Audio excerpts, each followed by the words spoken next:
René Descartes, a 17th century French philosopher and mathematician whose truly groundbreaking idea in philosophy was his idea of "I think, therefore I am."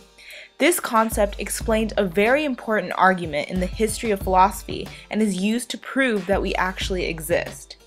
His idea is basically that the fact that we are thinking as of right now is the only solid proof of our existence. Anyways, back to Descartes' background.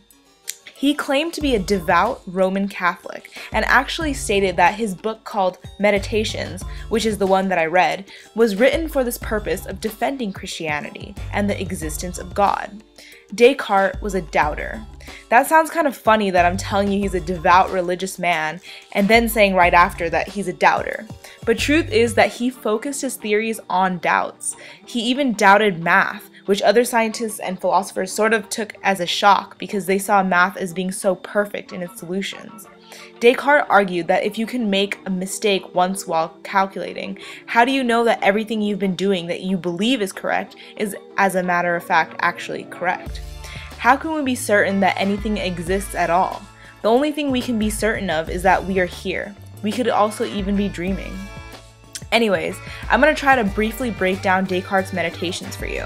First off, this reading is made up of 6 meditations, in which Descartes first dumps all belief in things that are not 100% certain, and then he tries establishing what can be known for sure.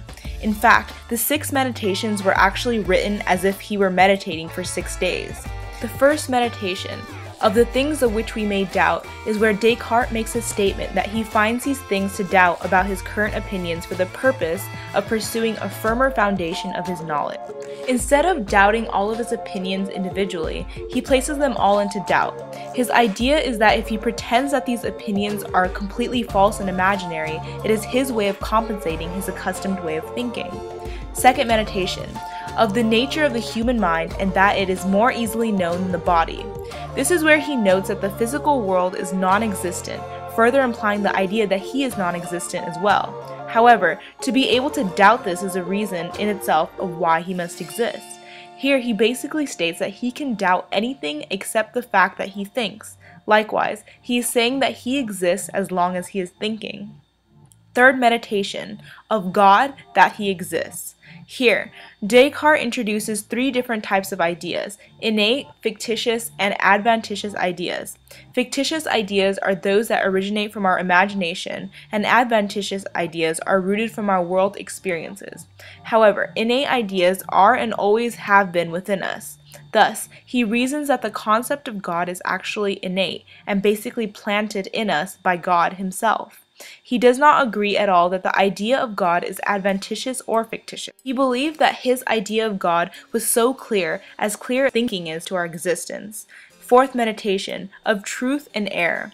Here, Descartes answers the previously unanswered question of how God is so perfect and amazing, yet error exists. God is not a deceiver. He states that it is not God which has us make errors in his will, but that we have finite knowledge and errors occur, but if you were listening to your own reason, error could have been avoided. Errors are our own fault. Fifth meditation, of the essence of material things and again of God that he exists. When looking at a triangle, it is clear and obvious that the object has 3 sides, correct? Descartes uses this simple statement as a way to show how a simple idea like that is so clear, but there are other concepts which require a little more thinking than just the obvious, something like the area of the triangle or using the Pythagorean theorem. He relates this to God's existence by stating that our senses and our biased opinions prevent some of us from seeing how God's existence is as clear and convincing as a triangle with 3 sides. Sixth meditation, of the existence of material things and of the real distinction between the mind and body of man. Understanding occurs through imagination or intellect. In conclusion to meditations, Descartes states reasons why our bodily senses can cause error and are only meant to help us exist in the world, but it is our will and intellect which allow us to have proper judgment. Some interesting things about Descartes were that he worked out most of his theories while sitting in an oven.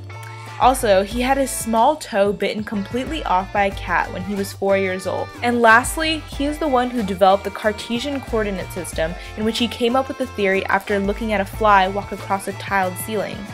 I read excerpts of all 6 of the meditations, and all in all, Descartes really raised the question of how anyone can really say that they know something with complete certainty about anything in the world. And thus, if we can't ever be absolutely certain, how can we claim to know anything?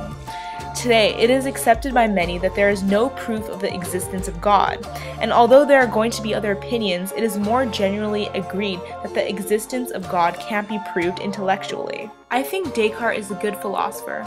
Though I don't agree with him, I do like the way he doubts and refutes those doubts, and I chose Descartes for the purpose of gathering another take on the God topic.